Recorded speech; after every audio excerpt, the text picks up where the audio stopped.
sudah dapat, mari kita bahas. Selanjutnya saya akan menjelaskan keberhasilan ya, studi eksperimental ya, studi eksperimental. Setelah minggu kemarin saya jelaskan tentang studi observasional ya. Nah, studi eksperimental ini kan kita tahu studi eksperimental ada 3 gitu ya. Yang pertama kita sebut in vitro, ini tingkat sel atau mikroorganisme gitu ya, mikroorganisme. Nah, ini biasanya analisanya disebut post test only ya, post test only ya. Yang kedua adalah in vivo ya, in vivo ini pada hewan gitu ya, hewan coba. Mulai dari mencit sampai yang paling besar kera gitu ya, boleh ya, hewan coba gitu ya. Ada 2 ini, bisa post test only, kalau nilai before-nya tidak diketahui, bisa pre and post test only ya, pre post ya. Nah, yang terakhir adalah pada manusia ya, atau disebut uji klinik obat. Ada 2 uji klinik obat ya pada manusia ini. Satu tanpa pembanding, ini harus pre and post ya, tes. Kemudian yang kedua adalah dengan pembanding ya, dengan pembanding ini bisa 2 ya, dengan pembanding ya. Bisa post test only, bisa pre post test gitu ya. Jadi pada manusia boleh penelitian itu tanpa pembanding atau tanpa kontrol, dan yang dengan pembanding ya. Jadi analisanya begini gitu ya. Jadi kalau in vitro biasanya post test only, kalau hewan coba bisa post test atau pre post test gitu ya. Nah, kalau yang uji klinik yang tanpa pembanding harus pre post, kalau yang pembanding bisa post test only atau pre post test only gitu ya. Itu dulu ya gambarannya ya. Nah, baru nanti parameternya bagaimana gitu ya. Nah, kebanyakan yang dicontohkan adalah pada uji klinik obat pada manusia gitu ya. Jadi tabelnya agak berbeda dengan tabel 2x2 gitu ya. Jadi tabel untuk eksperimental biasanya judulnya perbandingan ya, perbandingan efektivitas gitu ya, efektivitas.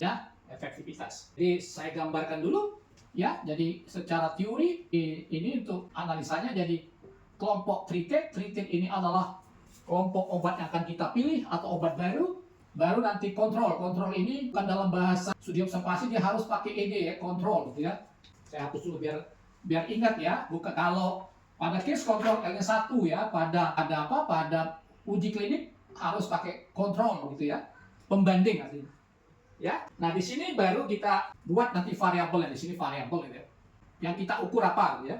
Jadi ini bisa biasanya before, after, P gitu ya, dan satu lagi P. Yang ini P bintang 1, ini P bintang 2 gitu ya. Ya, misalnya variabelnya HbA1c gitu ya. Atau balik dulu lah ya. Misalnya untuk diabetes aja paling mudah ya. BSN, BSPP, HbA1 alfa gitu ya. Misalnya ya. Baru kita gambar tabelnya gitu ya. Jadi begini ya. Oke.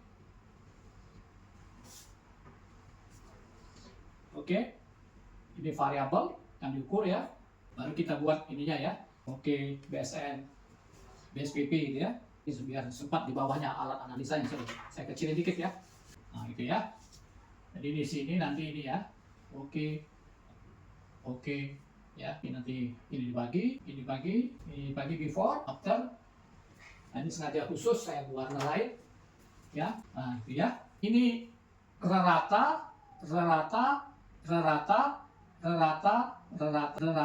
ya. Ini juga rata, ini rata, ini juga rata, ini juga rata, ini juga rata ya.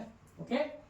Nah, nanti kita jelaskan yang inilah yang disebut, yang di sebelah kiri ini yang seperti tadi studi observasi, yang di sebelah kiri ini atau di sebelah bawah ini adalah independent variable, yang di sebelah atas inilah yang kita sebut treated dan kontrol, ini yang kita sebut dependent variables ya. Jadi ini yang salah pengertian sering di rumah sakit atau di klinik. Untuk eksperimental itu selalu treated atau kelompok obat itu yang menjadi dependent ya.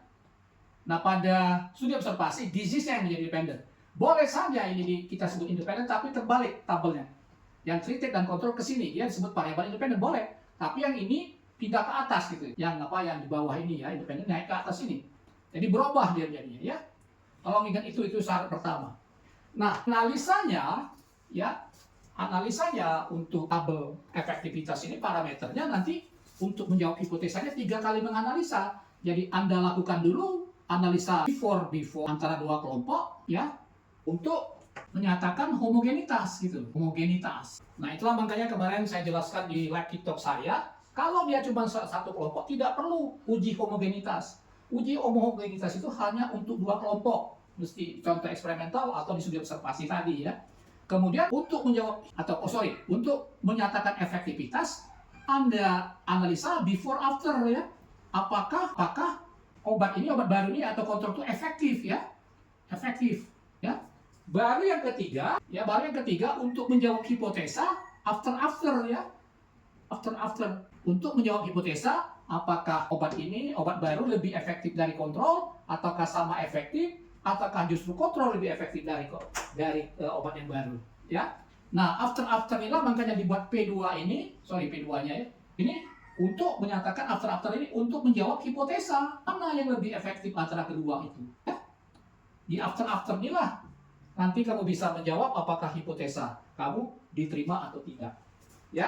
Jadi untuk parameter keberhasilan uji klinik atau eksperimental adalah efektivitas. Apakah obat itu efektif menurunkan atau meningkatkan suatu parameter yang kamu tetapkan ya. Jadi sangat berbeda dengan ini terakhir ya. Nah, kalau tadi tabel 2x2 pakai chi-square karena skalanya nominal, tapi kalau pada tabel ini ya, tabel eksperimental ini Anda pakai t-test ya, t-test karena skalanya adalah ada 3 skala yang bisa dipakai, mulai dari ordinal ya, skala ordinal, interval, dan satu lagi rasional ya, atau semuanya ini menjadi variabel numerik ya, atau variabel numerik. Oke, jadi untuk uji eksperimental variabelnya variabel numerik ya, jangan terbalik, Anda pakai chi-square tapi variabel numerik terpaksa Anda lakukan dulu ROC yang menentukan titik potong supaya menjadi variabel kategori ya. Itu dulu ya yang untuk menyatakan parameter keberhasilan studi eksperimental ya. Jadi menyatakan efektif atau tidak suatu obat yang akan kita teliti. Terima kasih telah menonton, mudah-mudahan jelas. Akan subscribe, like, and share. Kalau ada komen sangat diharapkan. Terima kasih.